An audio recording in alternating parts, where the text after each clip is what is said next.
from South Mississippi. You started one of your first coaching gigs was in PICU High School. Just talk about PICU, what it means to you, and being so close back to one of your first coaching spots. Well, I think the biggest thing about PICU, Mississippi, one of my first coaching jobs, that's where my youngest son was born, Chad Johnson. And so I was only there for a short period of time. But my son being born there, that's what my best memory. And I guess what would you tell a young Jimmy Johnson that's coaching there, knowing where you are now? What would be a piece of advice to give him? Win some games, which we didn't do when I was there. Hey, Andy Reid's won a lot of games. What do you think of him as a coach? I interviewed Andy the day before yesterday, and I told him already he is going down as one of the greatest coaches of all time. You look at him, 5 of the last 6 Super Bowls, the career he had, with the Philadelphia Eagles and, of course, with Kansas City. He's the best. And as opposed to some coaches that win Super Bowls, everybody's pulling for him. Some others they didn't pull for. Right. So he didn't get a chance at the three-peat. What would that mean for, the Chiefs? What would that say about his legacy? Well, nobody's ever done it. So, I think that would put him at the top of people that won Super Bowls.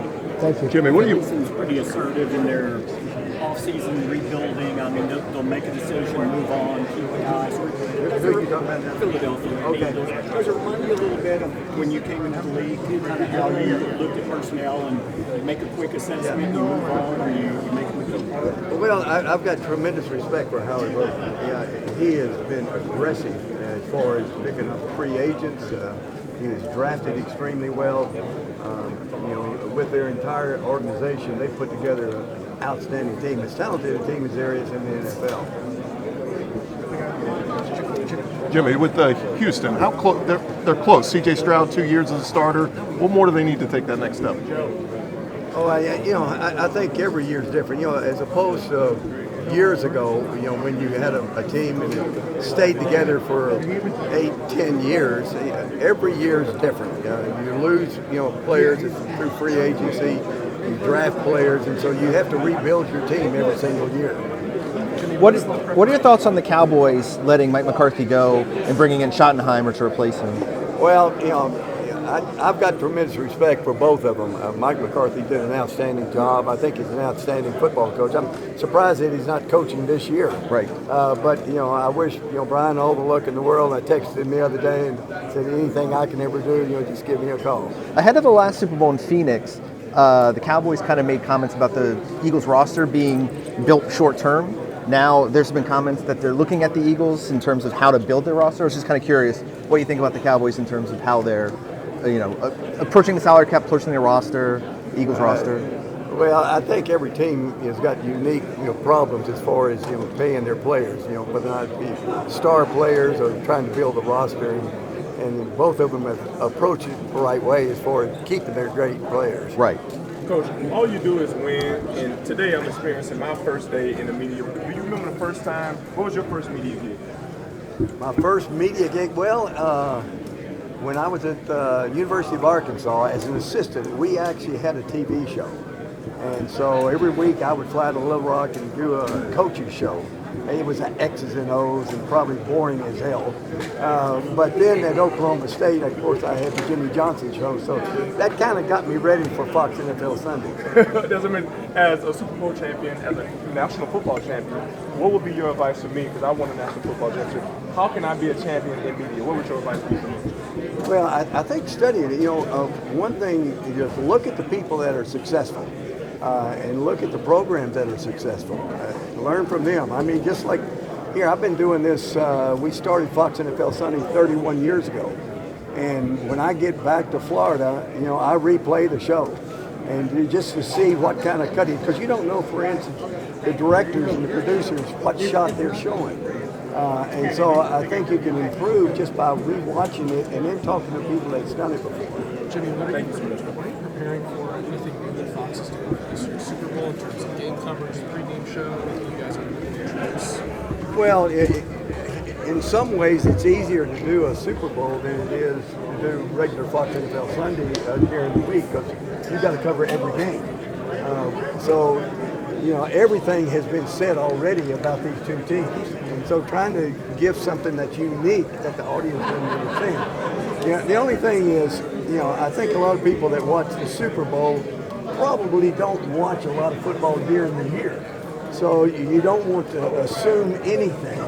And so sometimes you've got to be a little bit more elementary for a Super Bowl than what you might, during the regular season. And after working with Tom Brady, obviously, the whole year and him approaching his first Super Bowl as an announcer, obviously, what would your kind of perspective be on how he did? Anything you saw from him? Well, the one thing about Tom Brady is that he's always going to be thoroughly prepared. He has worked extremely hard. In fact, we had a production meeting last night, and he talked about how much time he has put in every single week in preparing for the games. He is always going to be totally prepared, and that's why I think he's done a great job. You talked about Andy Reid. What are your thoughts about Nick Sirianni and how that matchup prepares? I actually don't know Nick as well as I do Andy. Of course, Andy being in the league for a long time. But actually, Nick came up to me. I went out to the Dolphins Philadelphia practice a couple of years ago. And Nick came up to me. He said, "Hey, I've been a fan of yours for years." And I said, "What? Years?" He said, "Yeah." He said, "I watched you on the TV show Coach." I said, "The TV show Coach? That was in 1993. I said, "How old were you back then?" I said, "You must be a fan if you watched Coach back in 1993. Coach, speaking of fans, our network is based out of Dallas. What are your thoughts on Kansas City having the chance to do what should have been ours, that three-peat? And I'm still losing sleep about it. When you said, how about them Cowboys, I sports cried for the first time.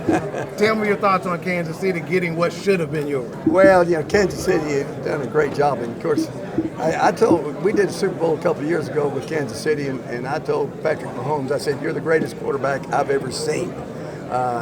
He is something special. And even this year, his statistics are not that great, but I told Andy day before yesterday, I said, it's amazing. Every third and fourth down, that you need a first down, Mahomes goes and picks up the first down. He's not a great runner, but he's a great runner in those situations.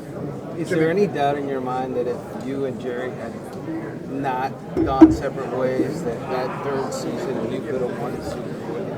Oh, it's hard to speculate about what might have been. I know we had an extremely talented team. We had the youngest team in the NFL. And so a young team like that's going to only get better. And one thing I've always prided myself in is acquiring talent.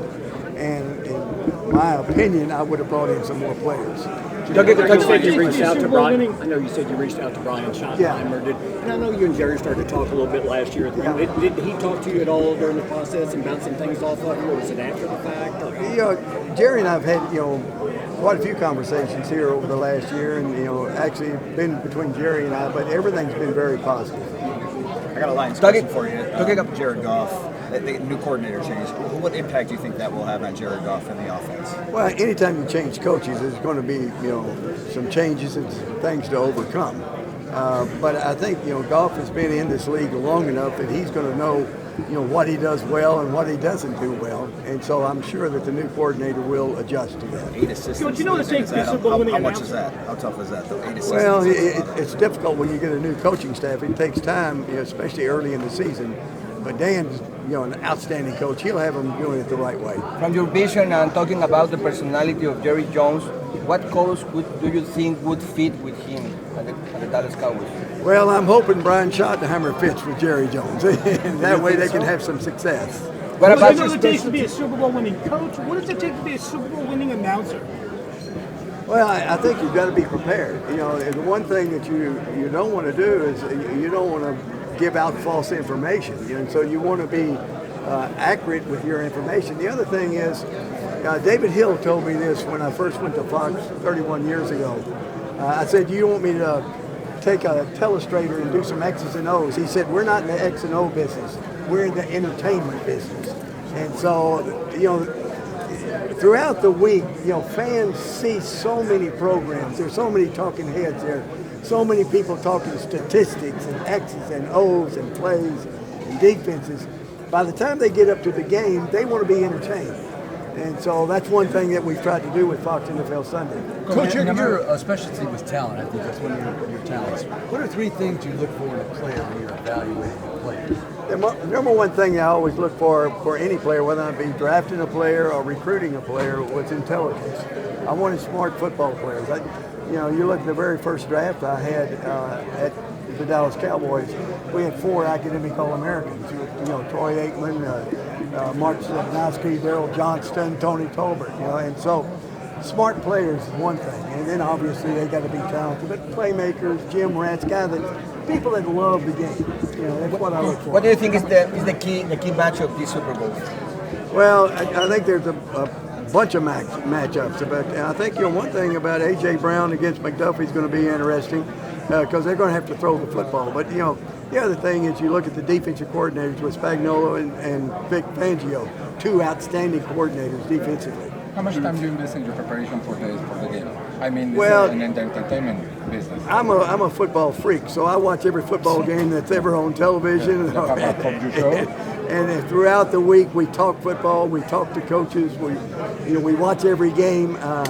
And there's not a game that goes by that I don't watch. And so we're prepared just from what we do during the week. Coach, your hair game is still on point. What is your secret to a good head of hair? I think it's C.W. and Aline Johnson, my parents. That's a DNA thing. They gave me genes. You mentioned knowing Brian and knowing him in the past. When you first were introduced to him and as you kind of grown to know him over the years, what stands out about him and why do you think he was tapped and lead the Cowboys? Well, I think he's an outstanding football coach. He's got a great history as far as being in the league. And the other thing is, I think Brian was a big part of putting together the game plans with Mike McCarthy. And so I think that had a lot to do with him getting the head coaching job.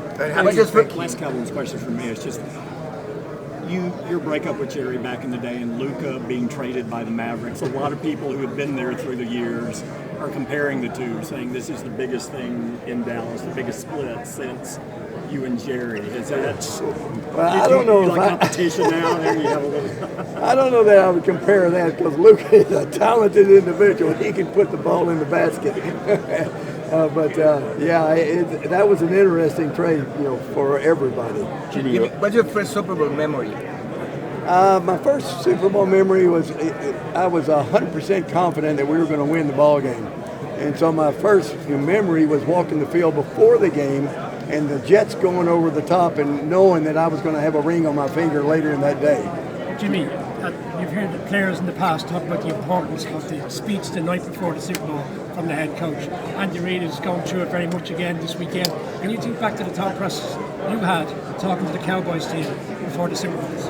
Before my first Super Bowl, and I don't know that any pregame speech is going to change the outcome of the game, but I did tell the Cowboys, that team, in fact, Michael Irvin's talked about it before, the night before the game, I said, listen, they're going to turn the football over. They're going to turn it over, and that's one thing that we didn't do. We didn't turn the ball over. So I said, we're going to be somewhat conservative to start the game off. But once they start turning it over, then we're going to open it up. So get ready for that. Shotty's contract lines up with Dak's. Shotty's contract lines up with Dak's in these next 4 years. How do you feel like Dak fits into Shotty's scheme? Well, number one thing, Dak's got to stay healthy. If he stays healthy, he'll have an opportunity to be an outstanding quarterback. But he's had injuries in the past. Hey, Jimmy. Have you got to see any of Ashton Jeanty? Do you think that could be a possible Cowboys draft target? Oh, I don't know if he's a possible draft choice. I've watched him play, and he is a talented running back. He's fun to watch. Last one, Jimmy. What's your favorite play in the history of the NFL? Favorite play? I don't have a favorite play. A winning play is all I care about.